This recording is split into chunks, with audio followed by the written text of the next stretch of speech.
नहमदुहु व नुसल्ली व नुसल्लिमु अला रसूलिहिल करीम अम्मा बाद फ़ाउज़ु बिल्लाहि मिनश्शैतानिर रजीम बिस्मिल्लाहिर्रहमानिर रहीम।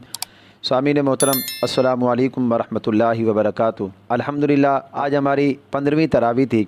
आज की तरावी 18वें पारे के निस्फ़ से 19वें पारे के सुलुस तक की तिलावत पर मुश्तमिल थी। तो आइए हम आज की तरावी का मुख्तसर सा खुलासा जानते हैं। अपनी गुफ्तगू शुरू करने से पहले आप तमाम सामीन और नाज़रीन से हमारी गुजारिश है कि अगर आपने अभी तक हमारे यूट्यूब चैनल को सब्सक्राइब नहीं किया तो सदका जारिया तबलीग दीन के लिए आप हमारे यूट्यूब चैनल को सब्सक्राइब ज़रूर करें, हमारे फेसबुक पेज को लाइक और फॉलो ज़रूर कीजिए और हमारी वीडियो को लाइक और शेयर ज़रूर करें। अल्लाह रब्बुल इज़्ज़त ईमान वालों को खिताब फरमाता है कि ए ईमान वालो, शैतान के नक्शे कदम पे ना चलो, ये तुम्हें बेहयाई और बुरी बात के सिवा कहीं लेकर नहीं जा सकता, लिहाजा इससे बचा जाए।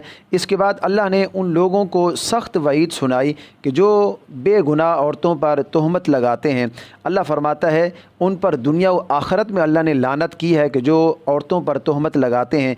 ऐब लगाने वालों को बड़े अजाब का रब्बुल इज़्ज़त ने उम्मुल मोमिनीन हज़रत सय्यदा तय्यबा ताहिरा हज़रत आयशा सिद्दीक़ा रज़ियल्लाहु ताला अन्हा की पाकी इरशाद फरमाई। आपकी शान और अज़मत में 18 आयात कुरान मजीद में नाजिल फरमाया कि उनके लिए बख्शिश और इज़्ज़त की रोज़ी है। जब नबी अकरम सल्लल्लाहु ताला अलैहि वसल्लम पूरी कायनात से अफजल और आला हैं, इसी तरह आपकी ज़ौजा मोहतरमा उम्मुल मोमिनीन हज़रत सय्यदा तय्यबा ताहिरा हज़रत आयशा सिद्दीक़ा रज़ियल्लाहु ताला अन्हा भी सबसे अफजल और आला हैं। अल्लाह ने ईमान वालों को हुक्म दिया कि अगर तुम किसी के घर जाने लगो तो पहले इजाज़त मांगो और घर में दाखिल होने से पहले सलाम करो, ये तुम्हारे हक़ में बहुत बेहतर है। अल्लाह ने अपने महबूब अलैहिस्सलातु वस्सलाम से इरशाद फरमाया कि ए महबूब, आप फरमा दीजिए मर्दों को कि अपनी निगाहें नीची रखें और अपनी शर्मगाहों की हिफाजत करें, और इसी तरह मुसलमान औरतों को हुक्म दें कि वो भी अपनी निगाहें नीची रखें और अपनी पारसाई की हिफाजत करें। आगे आने वाली आयतों में अल्लाह रब्बुल इज़्ज़त ने औरतों को पर्दे का हुक्म दिया। अल्लाह ने फरमाया कि अपना बनाव सिंगार अपने बाप और शौहर के अलावा किसी को ना दिखाएं, अपने सीने अपने दुपट्टे से ढांपे रखें। जिन लोगों से पर्दा नहीं है उनमें तुम्हारे बाप और शौहर के अलावा तुम्हारे ससुर, तुम्हारी औलाद, भाई, भतीजे, भांजे और तुम्हारी दीनी औरतें, कनीज़ें और वो उम्र रसीदा नौकर जिनकी ख्वाहिशात नफ्स ना हो, वो नाबालिग बच्चे जिनको बेहयाई की चीज़ों का पता ना हो, उनसे पर्दा नहीं है। और औरतों को पाँव में झांझर पहनकर ज़मीन पर ज़ोर से पाँव मारने से भी सख्ती के साथ मना किया गया। तो कुरान की रूह से औरत का सिंगार सिर्फ़ और सिर्फ बाप और शौहर के सामने घर के अंदर करना जायज़ है, घर के बाहर करना जायज़ नहीं है। लेकिन हमारे यहाँ सूरत हाल बिल्कुल मुख्तलिफ है। जब भी ख़वातीन घर से बाहर निकलती हैं तो खूब बनाव सिंगार करके निकलती हैं, जो कि कुरान के हुक्म के सरासर ख़िलाफ़ है। तो हज़रत गिरामी, बहैसियत मुसलमान हमें अपने घर वालों को पर्दे का हुक्म देने की ज़रूरत है। इसके बाद हर ज़ी रूह की तख्लीक का जिक्र फरमाते हुए अल्लाह ने फरमाया कि इन सब को हमने पानी से पैदा किया, यानी पानी इन सब की असल है। उसके बावजूद ये किस कदर मुख्तलिफ हैं। जैसे सांप और मछली और कीड़े पेट के बल चलते हैं, इंसान और परिंदे 2 टांगों पर चलते हैं, इसी तरह जानवर और दरिंदे 4 टांगों पर चलते हैं। ये सब अल्लाह के कमाल कुदरत की रोशन दलील। अल्लाह फरमाता है कि तुम में से किसी पर कोई हर्ज नहीं है अगर तुम में से कोई खाना खाए अपनी औलाद के यहाँ, अपने वालिद के घर, माँ के घर, भाइयों के घर या बहनों के घर, चचाओं के घर, फूफियों के घर या मामुओं के घर या खालाओं के घर या उन घरों में जिनकी चाबियाँ तुमको दी गई हैं। अगर इन घरों में से किसी घर में बग़ैर इजाज़त खा पी लिया जाए तो कुरान की रूह से कोई हर्ज नहीं है। इसके बाद अल्लाह रब्बुल इज़्ज़त ने ईमान वालों को दरबार मुस्तफ़ा सल्लल्लाहु ताला अलैहि वसल्लम में हाज़िरी के आदाब सिखाए। अल्लाह फरमाता है जब तुम्हें मेरा महबूब बुलाए तो फ़ौरन हाजिर हो जाओ और बग़ैर इजाज़त के वापस ना जाओ, और जब जाना चाहो इजाज़त लेकर जाओ, और बेहतर यह है कि इजाज़त भी ना लो जब तक मेरा महबूब ख़ुद तुम्हें इजाज़त ना दे। और तुम मेरे महबूब अलैहिस्सलातु वस्सलाम को ऐसे ना पुकारो जैसे एक दूसरे को पुकारते हो, बल्कि बड़ी ही मोहब्बत के साथ और सबसे ज़्यादा ताज़ीम और तौक़ीर के साथ पुकारो, यानी या नबी अल्लाह, या रसूल अल्लाह, या हबीब अल्लाह कहकर पुकारा जाए।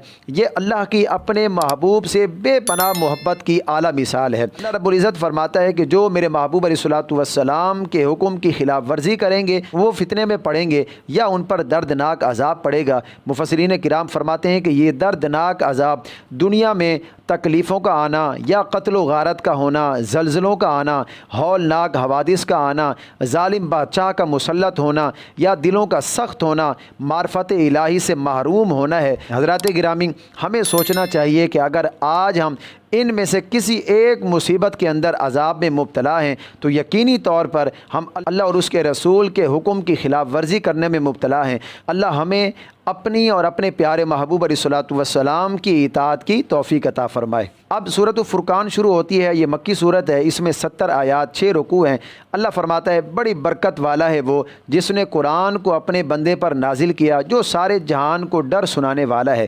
یہاں بندے سے مراد نبی اکرم صلی اللہ تعالی علیہ وسلم کی ذات پاک ہے، اور آپ علیہ الصلوۃ والسلام کی عموم رسالت کا بھی بیان ہے کہ آپ تمام مخلوق کی طرف رسول بنا کر بھیجے گئے، جن ہوں یا انسان، فرشتے ہوں یا دیگر مخلوقات ہوں، سب آپ کے امتی ہیں۔ اس کے بعد پھر قیامت سے پہلے کا ذکر کیا گیا کہ جب قیامت قائم ہوگی تو آسمان پھٹ جائے گا، فرشتے اتارے جائیں گے، اور مسلمانوں کے لیے قیامت کا دن اتنا ہی ہوگا جتنا ان کے دنیا میں ایک فرض نماز کا وقت ہوتا ہے۔ اس کے بعد پھر اللہ رب العزت نے اپنی شان قدرت دکھائی۔ اللہ فرماتا ہے کہ وہی ہے جس نے ملے ہوئے رواں کیے 2 سمندر، اس میں ایک بہت ہی میٹھا اور دوسرا بہت ہی کھارا ہے، لیکن یہ آپس میں نہیں ملتے۔ حضرت حسن بصری رضی اللہ تعالیٰ عنہ فرماتے ہیں کہ اس سے مراد بحر فارس اور بحر روم ہے، جہاں دریا کا پانی سمندر میں گرتا ہے تو وہاں یہ دونوں پانی خلط ملط نہیں ہوتے۔ یہ اللہ کی بہت بڑی شان ہے۔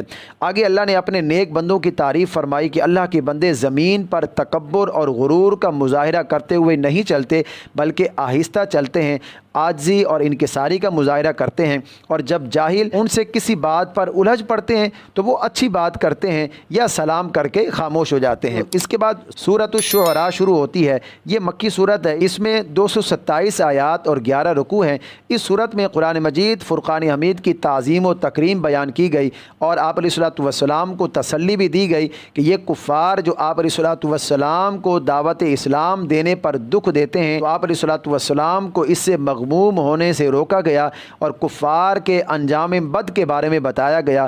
اللہ نے اپنے محبوب علیہ الصلوۃ والسلام کو انبیاء کرام علیہم السلام کے واقعات سنائے، حضرت موسیٰ علیہ السلام، حضرت ابراہیم علیہ السلام، حضرت نوح علیہ السلام، حضرت ہود علیہ السلام، حضرت صالح علیہ السلام، حضرت لوط علیہ السلام، حضرت شعیب علیہ السلام کے واقعات۔ اللہ نے ارشاد فرمائے کہ ان انبیاء کرام علیہم السلام نے دعوت حق دی تو ان کی قوموں نے ان کو جھٹلایا، تو اللہ نے ان قوموں پر اپنا عذاب نازل فرمایا۔ اللہ نے اپنے محبوب علیہ الصلوۃ والسلام سے فرمایا کہ اے محبوب، ہم آپ کو قیام و سجود میں دیکھتے ہیں۔